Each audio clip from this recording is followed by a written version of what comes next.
မလုံးကြီးကိုအုံလို့ဆန်ပြီးတော့စားကြတယ်ပေါ့နော်အခုကတော့အုံလို့မဆန်တော့မှာဘူးဒီတိုင်းလဲအရန်ကိုစားကောင်းပါတယ်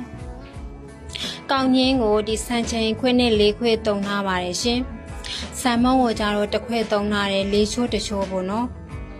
ပြီးတော့အုံသီးကိုတော့အုံသီးရဲ့တစ်ချမ်းကိုပဲချစ်ပေးထားပါတယ်ရှင်ထညဲကိုနှစ်ခွဲတုံထားတယ်ရှင်ဆန်ချိန်ခွဲနဲ့ပြီးလို့ရှိရင်စားအနှင်းငယ်ရဲ့ဆိုဒါမော့အနှင်းငယ်လိုအပ်ပါတယ်နော်နေမဲ့ခွက်တေးကိုကောင်းကြီးမုံနဲ့ဆန်မုံနဲ့ကိုအကုန်လုံးရိုးပြီးတော့ထည့်မယ်ပြီးတော့စားနဲ့ဆိုတာကိုလည်းအကုန်လုံးရိုးပြီးတော့ထည့်ပါမယ်ရှင်အဲ့လေးမျိုးကိုအကုန်လုံးသမသွားအောင်ရိုးပြီးတော့မှွေပေးရပါမယ်နော်မှွေပြီးတော့နှက်ဆန်းသွားပြီဆိုလို့ရှိရင်ရေအေးဖြစ်ဖြစ်ရေနွေးဖြစ်ဖြစ်ပေါ့နော်နင်းနေရှိစီထည့်ပြီးတော့မှွေပေးနေပေးရပါမယ်ရှင်ရေကိုတခါတည်းအများကြီးတခါတည်းမထည့်အောင်ပေါ့နော်မုံနှစ်လေးတွေပြိုသွားလို့ရှိရင်သူကဆန်မုံတွေကောင်းကြီးမုံတွေထပ်ထည့်နေရမှာပေါ့နော်နင်းနေရှိစီထည့်ပြီးတော့နေသွားပေးရပါမယ်မုံသားလေးတွေကအဲ့လိုညင်းညင်းမှုမှုလေးပေါ့နော်မုံလုံးဖို့အဲ့လိုပုံစံမျိုးလေးဖြစ်သွားပြီဆိုလို့ရှိရင်ရပြီပေါ့နော်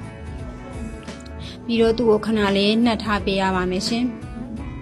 ပြီးတော့ထညဲကိုအရေးကြိုပါတော့မယ်သူကနှစ်ခွဲဆန်ချိန်ခွဲနဲ့နှစ်ခွဲဆိုတော့ရေကိုတစ်ခွဲပဲထည့်ပါမယ်နော်ရေအများကြီးထည့်စရာတော့မလိုဘူးပေါ့နော်သူကပါလေဒီထညက်ခဲလေးတွေအရေးပြိုရုံလောက်ပဲပေါ့နော်အကြာကြီးတေးစရာမလိုဘူးအရေးပြိုသွားပြီဆိုလို့ရှိရင်ရပါပြီကဲထညက်ခဲလေးတွေအရေးပြိုသွားပြီဆိုလို့ရှိရင်တော့သူ့ကိုစကားလေးနဲ့စစ်ပေးရပါမယ်ရှင်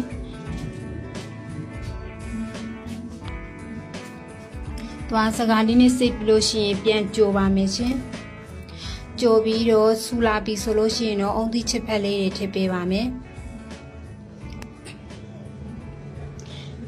ထညည်းရည်လေးတွေခန်းဝအောင်ဒီကိုချက်ပေးရမှာပေါ့နော်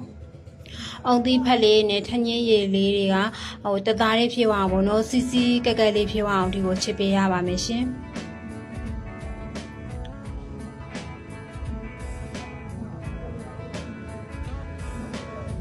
ကဲဒီနေတို့လောက်ဆိုလို့ရှိရင်ရပါပြီမုံလုံးစားလုံးမှာတော့မယ်နော်မုံလုံးလုံးလို့ရှိရင်ပေါ့နော်သူကဘေးရွေလေးဆိုတော့မုံလုံးရေကိုထဲတော့နည်းနည်းကြီးရမယ်ပေါ့နော်မုံလုံးရေကိုထဲကြီးရမယ်ပြီးတော့သူ့အထက်ကိုအုံသီးလေးတွေထည့်အောင်ပါဆိုတော့ဒီထက်ကြီးအောင်ပါပေါ့နော်ဒီအနေတို့လောက်ဆိုလို့ရှိရင်တော့အတူပါပဲရှင်ဒီပုံစံအတိုင်းလေးပဲလုံးထားပေးလိုက်ပါမယ်နော်ကဲအကုန်လုံးလုံးထားလိုက်တာ7လုံးရတာပေါ့နော်ပြီးတော့သူ့ကိုခွက်လေးလောက်ပါမယ်သူ့ကိုလက်မလေးနဲ့အလေးကိုထိုးပြီးတော့လက်ညှိုးလေးနဲ့အဲ့လိုပုံစံလေးဖိုးသွားမှာပေါ့နော်လက်မနဲ့လက်ညှိုးလေးကိုပဲအဲ့လိုချိန်ဆပြီးတော့ပေါ့နော်ပလေးဖြစ်အောင်လုပ်ပါမယ်မုံခွက်လေးကထူနေလို့ရှိရင်တော့သူကအစားမကောင်းဘူးပေါ့နော်ကဲဒီနေတို့လေးဆိုရင်ရပါပြီအုံသီးလေးတွေထည့်ပါတော့မယ်ထည့်ပြီးလို့ရှိရင်လေသူ့ကိုအနားလေးတွေကိုအဲ့လိုပိုက်မှာပေါ့နော်ပိုက်ပြီးတော့ရှိရင်မှဟိုဘက်အချုံနဲ့ဒီဘက်အချုံနဲ့လေးကိုပေါ့နော်ပူပူဝမ်းဝမ်းလေးဖြစ်အောင်ပြန်ပြီးတော့ညှိယူပေးရပါမယ်ရှင်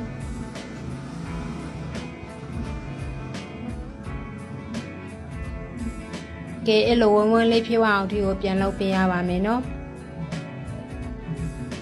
နောက်တစ်လုံးလုံးပြပါမယ်နော်အဲ့မုံလုံးရဲ့အလေးကိုလက်မလေးနဲ့ထိုးမယ်ပေါ့နော်ပြီးတော့လက်ညှိုးလေးနဲ့အဲ့လိုညှိပြီးတော့ယူသွားပါမယ်ရှင်သူကတအားကြီးပါသွားလို့ရှိရင်လေအုံသီးထဲလို့ပြန်ပိုက်လို့ရှိရင်ပွေထွဲတက်တာပေါ့နော်အားကြောင့်အနေတို့လေးပဲလောက်ပါမယ်ဒီနေတို့လေးဆိုလို့ရှိရင်တော့အတူပါပဲရှင်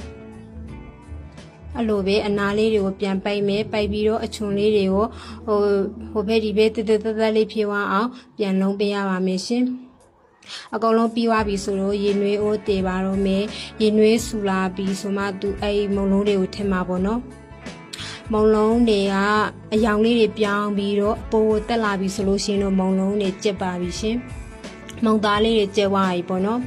သူ့ကိုစကားလေးနဲ့စစ်ပြီးတော့ရေအေးထဲမှာတခါတည်းထည့်လို့ရှိရင်လည်းရတယ်ဒါမှမဟုတ်အဲ့လိုစကားနဲ့ပြန်ဆေးပြီးတော့မှရေအေးလေးနဲ့ပြန်ဆေးလို့ရှိရင်လည်းရတာပေါ့နော်ရေအေးနဲ့တော့ပြန်ဆေးပေးရပါမယ်ရှင်